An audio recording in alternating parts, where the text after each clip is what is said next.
Зелена Гинали ми кажа дека е мајстор за финансиски инженеринг.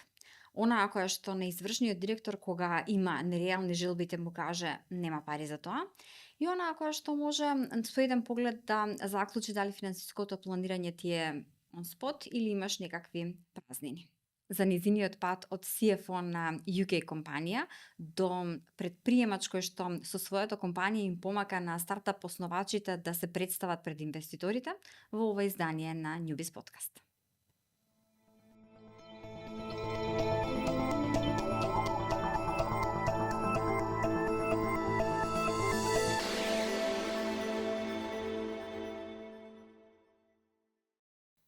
Елена Гинали, добре дојде во Newbiz. Добро ве најдов и благодарам на поканата и можноста. Она што е интересно, барем според мене, е тоа што кога некој те се наврати на својата кариера, обично вели, аха, ја од секогаш бев за бројки, или јас од секогаш бев за јазици, или јас од секогаш знаев дека ти имам свој бизнис. Како беше за тебе? Секогаш знаеш дека, аха, бројките ова ми е за финансии сум јас, кај се парите таму сум јас. Па да, со оглед на тоа што доаѓам од фамилија каде што сум трета генерација на човек во финансии, некако само за тоа се зборуваше уште од секогаш. И по природен пат, кога запишав средно економско и понатака и факултетот, се пронајдов и многу лесно се вклопив во целата приказна на тоа што се предаваше. Го разбирав и сватив дека имам некоја бизнис логика. Сега бројките се нешто кое што го сакам, го разбирам, ама поинтересно ми е структурирањето на бизнисот и тоа како се одвиваат бизнис процесите со цел да се максимизира тоа што се случува во компанијата, а бројките се само показател што се случува, некој вид на диагностика. Така што да, од секогаш знаев некако дека тоа ми е трасираниот пат, и не би била на друго место, меѓутоа сметам дека секогаш и се друго кое што те интересира треба да го надополнува тоа што е базното. Ева се знаеше како е дека тоа патот, ама како се одвиваше патот? Кој беа оние што би си рекла, аха, ова ми е мајлстон, ова ми е клучно, или сега како се пратиш ти кажеш, ова ми беше одлична одлука или ова ми беше тежок неуспех? Да, така, влегувањето во светот на сметководството прво, веднаш после студирањето, ми беше некој патокас за тоа што се случува внатрешно нели во компаниите, како бројките зборуваат приказната на бизнисот и тоа ми беше правилна можеби одлука што почнав од таму и можност да понатака сето тоа што друго се случува го разберам подобро и си го објаснам самата на себе. Меѓутоа интересот не запре тука за бројките, сакав постојано нешто ново. Уште во факултетските и средношколските денови сакав да се видам себе си како менаџер. Заради тоа што ме привлекува односот со луѓето, сакам да сум меѓу луѓе и сакам да видам како еден менаџер може со помош на луѓето да го оствари она кое што е визијата и зацртаното во бизнисот. Така што имаше неколку milestones, но во моментот кога станав, да речеме, менаџер на повеќе луѓе, навистина почнав посериозно и себе си да се сваќам и ми се смени комплетно мајндсетот, тоа како се однесувам, како се носам. Повторно никогаш не ги смени вредностите со кои што од кои што започнувам и кои што ми се во самото битие, но и те како стануваш свесен за тоа како си поставен и како се однесуваш. Работеше во голема корпорација пред да влезеш во предприемнички води, што беше пресудно за да си речеш, аха, ова е времето, ова е моментот, зрела сум или доволно ми е од оваа приказна, сакам да почнам своја? Така, во моментот кога видов своите способности до каде ми одат, сакав да го мултиплицирам успехот и да го направам истото за многу повеќе фирми и некако секогаш прво скокам па викам моп, меѓутоа некогаш и мора да не бидеш припремен целосно за тоа што те очекува, затоа што на крајот од денот ако чекаме да сме целосно спремни, можеби никогаш нема ни да си ги оствариме со ништата. За мене Можеби една недела беше пресудна во мојот живот, кога донесов 2 одлуки на приватен и на професионален план, за да излезам од некој лавиринт на случувања кои што ти велат дека нешто тапка во место и дека сакаш да излезеш од комфорт зоната и да се обидеш, нели, да создадеш нешто ново, нешто што навистина ти е сонот секогаш. Што е тоа на што не беше спремна? Во предприемништвото, не бев спремна на тоа како ќе ги прифаќам поразите, нели, затоа што секогаш на почетокот има и порази, секогаш некој ќе ти рече не. Меѓутоа, научив ете сега, скоро година дена подоцна, да секое не е всушност прилика да се создаде нешто повеќе, нешто подобро и да се обидеш пак. Така што можеби тој дел за тоа што кога се навикнуваш на победи, не си доволно созреан да ги прифатиш тие предизвици, ама со текот на време се учи и тоа. Што ти беше најтешко да напуштиш од структурираната форма на корпорација, на голема компанија, на голем тим, на процеси што се познати и повторливи? Да, најтешко е кога веќе си во некоја така дефинирана структура, постојано нели си меѓу луѓе, постојано звони телефонот, постојано некој зависи од тебе. Сега си на почетокот на предприемништвото во свој стартап и од најнаша тишина. И таа тишина и сам себе со своите мисли кога си, знае да биде застрашувачка на моменти, но гледав да го фокусирам времето на тоа да се надоградувам, да се усовршувам кариерно, да не си дозволам себе си да бидам премногу сама со моите мисли, туку да бидам бизи постојано и да идам понатака. Не се сомневам дека ти бил барем финансискиот дел на бизнис планот одлично сработен, меѓутоа каков е целиот бизнис план? Што е она што си помисли дека ова е добро да го направам како прв блупринт на мојот бизнис? Да, така сакав уште на првиот бизнис план запишав дека аутсорсинг на финансии ќе ми биде во доменот на основата на Advance Edge, но исто така едно нешто што секогаш сакав да го правам е да држам предавања, обуки, да го споделувам и на некој начин демократизирам знаењето, тоа што знаењето ако го споделуваш уште повеќе се мултиплицира. Така што во првиот бизнис план кој што го напишав, уште одма беше покрај аутсорсингот, исто така и адванс тренинг како концепт, со цел се што ќе се учи во странските компании да се применува и да се носи на домашниот пазар. Со тоа ќе им се отворат и вратите на многу млади професионалци да имаат некоја предбаза, предоснова за тоа кога ќе влезат во странска фирма, полесно да се вклопат. Сега, првиот бизнис план комплетно го ишкртав и си реков, ајде на све ова што сега го напишав, да направиме 10x, нели? Затоа што увидов дека некоја комфорт зона на тоа што е убаво да биде таму, меѓутоа ако е само убаво е хоби. А ако се поставиш надвор од границите на тоа што е убаво и што е фино, и почнеш навистина да работиш кон тоа што е големата визија, тогаш е навистина предизвикувачки и само така се доаѓа до одредени резултати.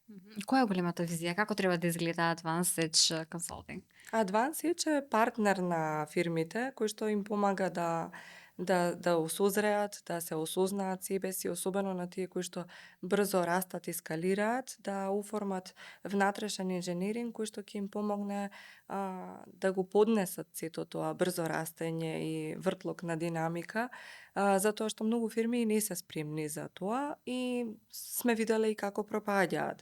Така што тука во доменот на партнерскиот однос сакам да се позиционирам како go-to партнер на пазарот, регионално, но и глобално затоа што UK пазарот ми е голем таргет, каде што навистина ќе создадеме една база на сојузници, нема да е само Advance Edge, сојузници кои што ќе сакаат да растат заедно и да напредуваат на нашиот пазар и навистина квалитетот на услугите што ќе ги понудат, не само во доменот на финансии, ќе биде светски.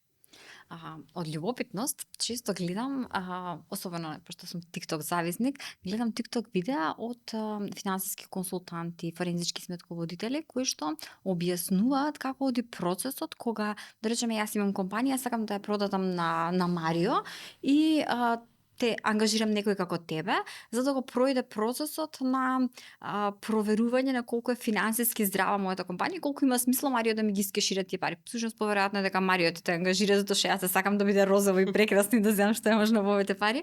Меѓутоа, има ли таков тип на услуга или се бара ли таков тип или се очекува ли да почне да се бара таков тип на услуга во Македонија? За некој да влезе од надвор и објективно да процени, таква е вредност или толку е финансиски здрава или толку добар кеш флоу има компанијава. Да, многу често е веќе тоа се случува и на домашниот пазар и на странскиот, затоа што фирмите сакаат да бидат евалуирани. Многу денеска се гледа помодерниот пристап на предприемништвото се гледа екзитот на фирмата. Колку можам да направам од екзитот. Сега ние што доаѓаме од потрадиционалната сфера на предприемништво, правиме бизнис за да трае 30, 40 и повеќе години и стварно да е нешто стабилно што рани фамилии и така Да го оставиш на натака. децата после. Да. Ама во модерниот сектор и во динамиката на новото предприемништво, доста често се гледа екзитот на бизнисот. Да направам бизнис кој што ќе биде што повреден, за да го продадам што подобро. Така да тоа е сега една од најбараните работи во базата на финансиите, да се процени, да се евалуира колкава е вредноста на пазарот на една фирма. И сега, овде кога зборуваш за оно традиционално предприемништво, нешто што е евидентирано особено во SAD и UK, дека огромен дел од имотот пред се оние традиционални бизниси, мали семејни бизниси, ги имаат луѓе кои што се над 65 години. И веројатност е дека или би ги продале, или би ги згаснале едноставно. Нема на кого да ги остават, можеби затоа што нивните деца не сакаат да го преземат тој бизнис. Како гледаш во Македонија на таа структура? Има ли интерес да се продолжи генерацијски она што последниве 30 години било создавано како мали компании, можеби не толку мали, средни, пораснале и така натаму, или младите се позаинтересирани не да го наследат тој бизнис, туку да направат нешто ново, свое, вау, технолошко? Да, во трговскиот сектор го има тоа, нели, да се наследуваат компании и така натака, затоа што трговијата не изумира, меѓутоа во сервисниот сектор многу се менуваат услугите, се модернизираат, се автоматизираат и сега и да има една традиционална фирма која што ја води, нели, која што ја водат родителите, голема е веројатноста дека децата или ќе ја прераснат во нешто ново, помодерно, пософистицирано. Многу чест случај на такви фирми има и од финансии, сметководство, индустриите, каде што наследниците на вистина ги трансформираат неверојатно фирмите и ги автоматизираат и така натака, но има и такви кои што сосема во други води сакаат да се видат, затоа што има премногу интересни работи на пазарот и премногу работи во кои што секој си има свој талент и сака да развие нешто ново што досега го нема. А со помош на сите информации што се достапни и на сите алатки сега, се полесно и подостапно за тоа самиот да станеш создавач на некој нов продукт или услуга или технолошко решение. Ја спомна автоматизацијата и новите технологии ги начнавме.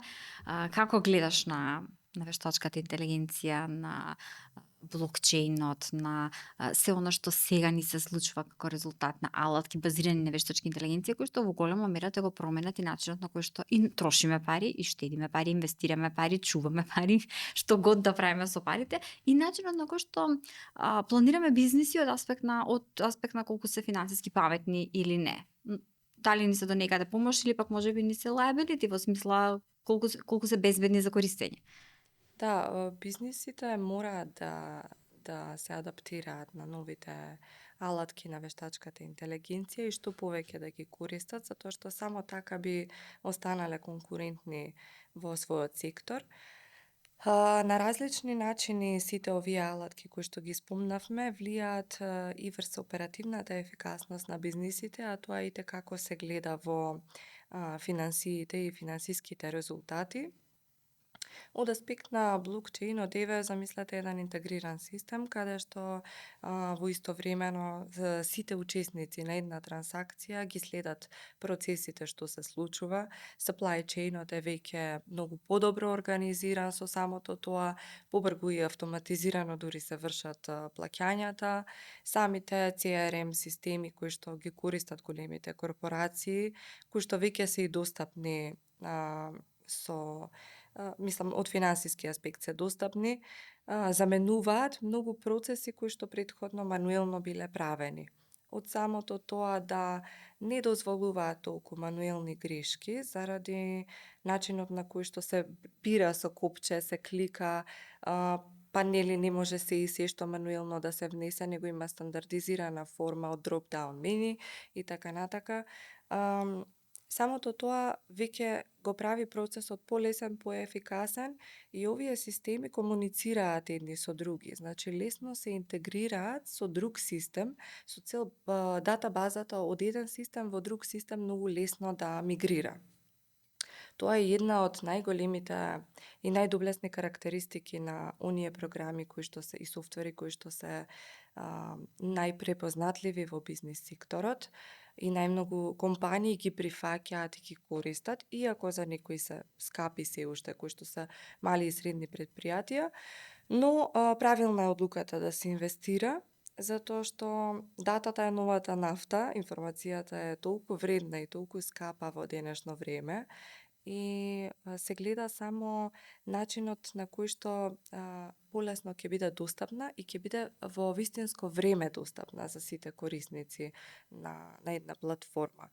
Од аспект на тоа од аспект на блокчейн, од аспект на да речам автоматизираните процеси, со исполнување на одредени услови кои што системот знае сам да ги препознае софтверски, се процесира автоматски плаќање, се даваат попусти автоматски, значи повторно голем дел од процесите се заменуваат и нема човечки фактор грешка, доколку станува збор за систем каде што се процесира нешто кое што може да биде видено од клиентот и проверено уште пред да се издаде фактурата, тоа ја намалува можноста за грешки, па враќање на фактурата, па со тоа одложување на плаќањето и сето тоа кога ќе се стави во еден дашборд од Key Performance индикатори, се гледа на долг рок колку многу влијание имаат тие софтверски решенија и алатки на вештачка интелигенција во оптимизирањето на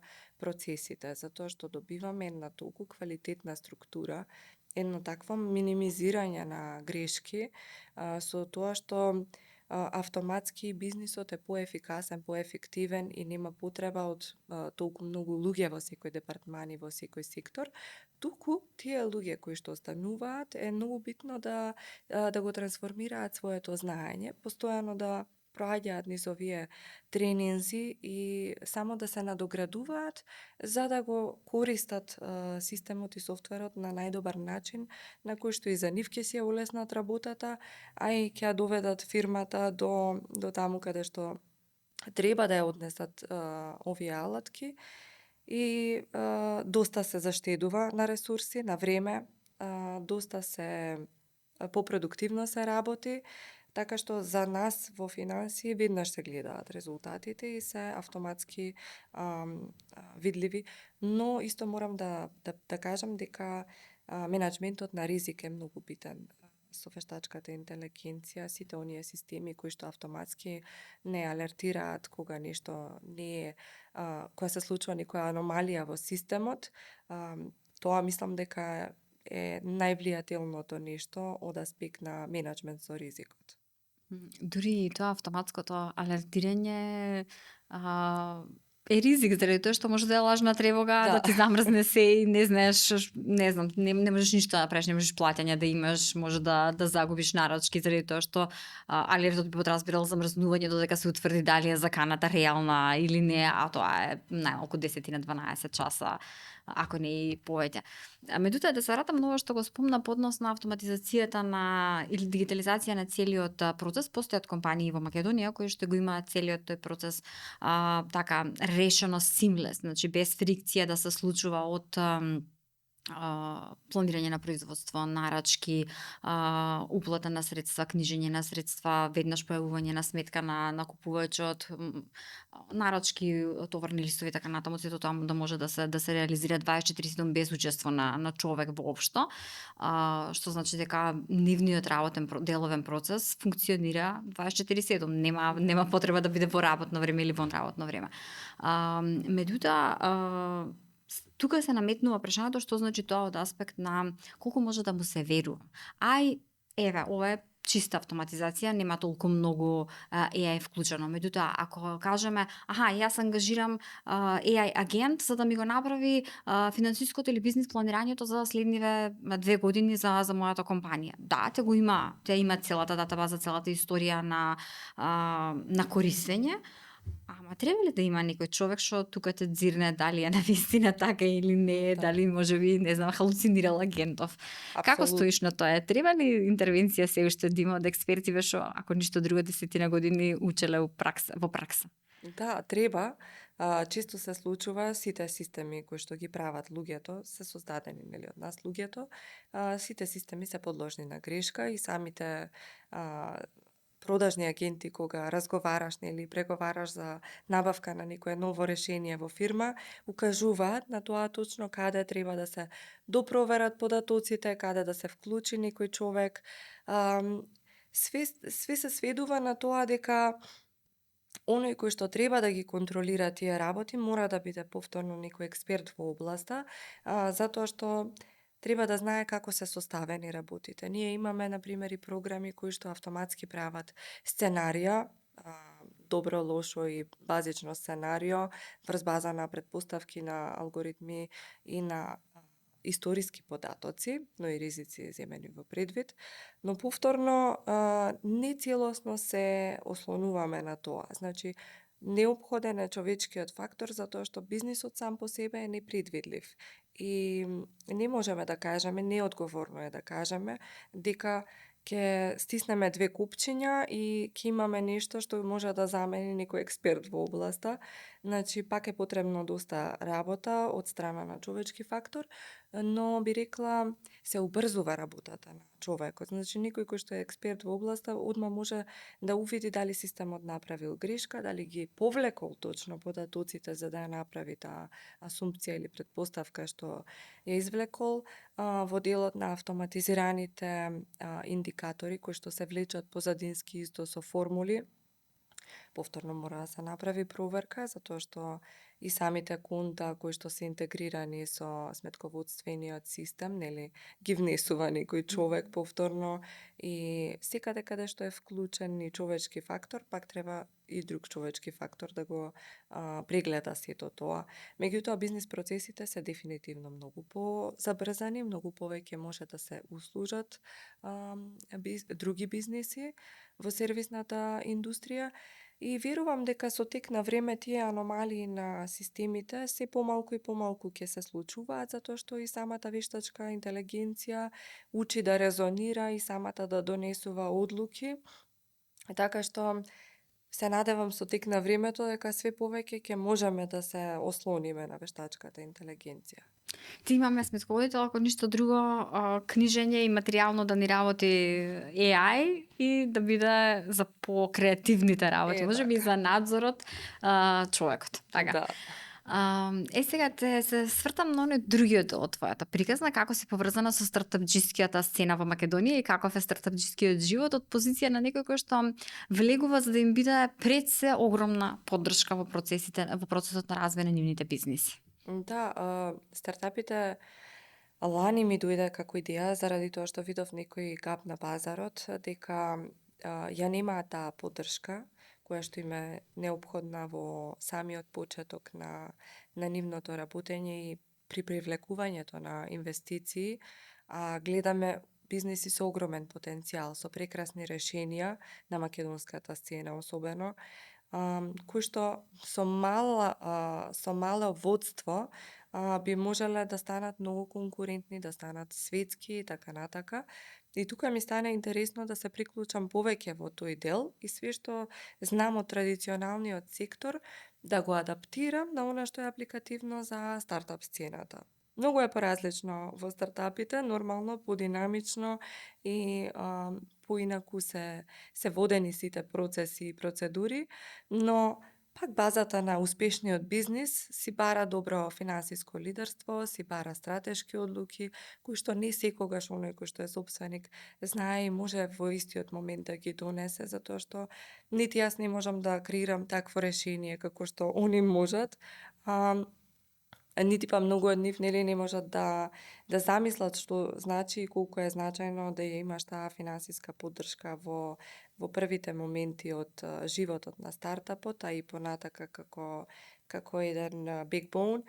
Така што ми стана интересно, почнав да се вклопувам, да ги распрашувам стартапите што им е потребно, како можеме да ги поддржиме и направив еден план и структура за тоа како јас би можела да се позиционирам и во тој свет и во тој сектор. Што им е најпотребно? Кога те дојдат кај тебе што ти велат? Јас треба сега да пичирам пред, не знам, пред бизнис ангели или пред инвестицијски фонд, веќе сум стигнал што да вклучам во финансиската конструкција. Зашто ми требаат пари? Како да им кажам зашто ми требаат пари? Да, јас нели секогаш почнуваме со прашање колку мислиш дека ти треба и како планираш да го монетизираш производот, услугата, сервисот, технолошкото решение што си го создал. И тука се гледаат првите нели дупки во знаењето, односно во самоувереноста. Тоа кај инвеститорот нели не може да помене доколку навистина сакаат да ги обезбедат парите кои што им се потребни. Така што правиме заеднички план како да го представиме и бизнис планот, и финансискиот дел, и проекциите, како ќе се монетизира, во кои све сфери ќе настапи, колкав е пазарот што ќе го обслужува, дали тоа ќе биде регионален или глобален пазар и колку реално процент од пазарот може да обслужи со таа прва инвестиција што ќе ја добие. Меѓутоа во исто време, пак јас си терам на некој начин по свое и сакам да ги натерам да не станат толку зависни од инвестицијата, туку во моментот кога имаш и поограничени ресурси како во традиционалниот сектор, некако и попаметно ги користиш, пооптимизирано. Не велам не за финансирањето, апсолутно сум голем поддржувач, но велам ајде да не станеме нели зависни. Има ли некои работи што сигурно знаеш дека кога ти одат на пич дека ќе бидат предмет на разговор и им потенцираш, ова можеш да биде спремен, ова мора да те прашаат. Да. Секогаш се најглавните прашања, нели колку им е месечниот трошок, колку планираат со инвестицијата која што ќе ја добијат да им трае за да можат да работат. Така што тие некои прашања постојано гледаме да се целосно разјаснети, за стварно да се што пореалистични и попредиктивни и да самиот инвеститор верува во тоа што го слуша, затоа што сега во доменот на креативното сметководство и финансии може све да се иштима, меѓутоа не е ни тоа поентата, него поентата е да сме што пореалистични и да обезбедиме доверба за тој бизнис. Како гледаш на македонскиот даночен систем од аспект на стимулирање или дестимулирање на развој на технологија, на поддршка на стартапи, финансирање можеби на стартапи или олеснување на процесот на финансирање на стартапите? Има некои работи дефинитивно кои што можат и треба да се подобрат и затоа сега создаваме некои, да речам, лоби групи со различни сектори од стартапите, со кои што би сакале да воведеме промени со цел да им биде полесен патот до тоа да допрат до странскиот пазар, затоа што ако уште во старт им ги кратиме крилјата, нема да стигнат подалеку од границите на земјата и не можат ни да очекуваат да бидат конкурентни на странски пазари. Повеќе се во делот на регулативите кои што можат да се оптимизираат со цел да им се даде малце поттик и да не толку финансиски осеќаат товар особено во доменот на двојно научење и така натака, каде што треба малце билатерални и мултилатерални договори да ја појачаат позицијата на Македонија. Заеднички пријател кој знае дека ќе бидеш денес дел од оваа емисија на Newbiz, ми рече дека морам да те прашам како тоа ти си мајстор за финансиски инженеринг. Како ти го разбираш тоа? Мајстор за финансиски инженеринг, ми се допаѓа тоа. Тоа значи да си љубопитен не само за финансиите, туку и за оперативниот дел на бизнисот и целосно да го запознаеш бизнисот пред да почнеш да ги работиш финансиите. Инженерингот е според мене обратен инженеринг, која ќе ја видиме првата слика што ја добиваме за бизнисот со постоечките бизнис резултати и финансиска анализа. Одма се гледаат некои работи кои што потенцираат на тоа дека некои процеси, некои оперативни делчиња не работат толку добро колку што би можеле да работат. Се случува никогаш да има недоволен проток на информации, премногу грешки, премногу мануелна работа и така натака, така што финансискиот инженеринг многу длабоко продира и во оперативното функционирање на фирмата и гледа внатрешно да ги расчепка сите процеси во постоењето на предпријатието и да види што све може да се оптимизира, да се подобри со цел финансиската слика од сега каква што е, да за 6 месеци од сега делува сосема поразлично и поинаку. Не се е возможно во 6 месеци, ама ете како некој пример за почетно гледање на придобивките од внатрешниот инженеринг се дефинитивно тоа. Тука во финансискиот инженеринг пак ќе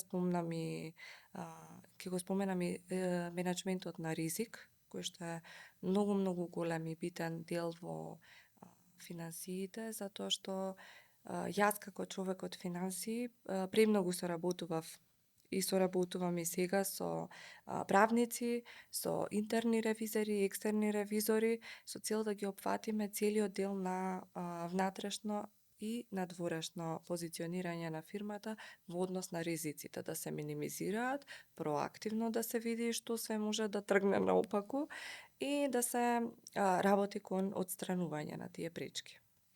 За крај, какви се целите? Што е оно што сметаш дека треба оваа година да го донесе на полето на развој на твојот бизнис, за да знаеш, да речеме, на почеток на 2026 да си кажеш аха, се е добро, се е како што испланирав, може би подобро од очекувањата, сега е нешто друго наред. Така, најголемите мои очекувања од 2025 година се многу значајни партнерства кои што допрва треба да се случат, со цел да ја имам поддршката која што ми е потребна како финансиско и консалтинг друштво, да бидам таму каде што треба да бидеме и да си помогнеме едни на други бизнисите во Македонија кои што навистина се преквалитетни, да уште повеќе се изградат на странските и глобалните пазари и да станеме синоним за квалитет на глобалната сцена. Значи, да сакаат странските инвеститори што повеќе да инвестираат тука средства и да ги користат оптимално ресурсите, бидејќи навистина имаме и квалитетни луѓе и образованието е секако доста добро структурирано, меѓутоа не завршува нели еден пат на предприемачот кога ќе го заврши својот циклус на образование, на формалното образование,